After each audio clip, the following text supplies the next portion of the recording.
শুভ সকাল, রাধে রাধে। আমার প্রিয় দাদা ভাই দিদি ভাইরা, তোমরা সবাই কেমন আছো?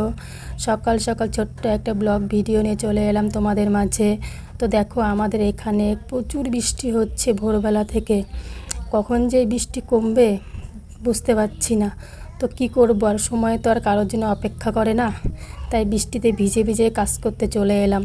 কি করব, আর কখন বৃষ্টি কমবে জানি না। সংসারে তো অনেক কাজকর্ম আছে, রান্নাবাড়ি করতে হবে, যার জন্য আর বসে থাকলাম না, ভিজে ভিজে কাজ করতে চলে এলাম। তো দেখেছো, বৃষ্টিতে ভিজতে কিন্তু আমার ভীষণ ভালো লাগে। তো আজকে অনেক দিন পর আমি একটু বৃষ্টিতে ভিজছি, ভীষণ মজা লাগছে। তো কি করব, আর বৃষ্টিতে ভিজে ভিজে সমস্ত কাজগুলো করে নিলাম। উঠান ঝাড় দেওয়া, ঠাকুরের বাসন মাজা, বাসন ধোয়া, সব কিছু করে নিলাম। তো কেমন লাগলো আমার ভিডিওটা একটু জানিও। আর তোমাদের এখানেও কি এত বৃষ্টি পড়ছে? দেখো কত বৃষ্টি পড়ছে, আমার ভীষণ ভালো লাগছে বৃষ্টিতে ভিজতে, খুব মজা লাগছে। কারণ এখন তো বর্ষাকাল, এখন বৃষ্টিতে ভিজলেও কোনো ক্ষতি নেই, জ্বর আসবে না। তো কেমন লাগলো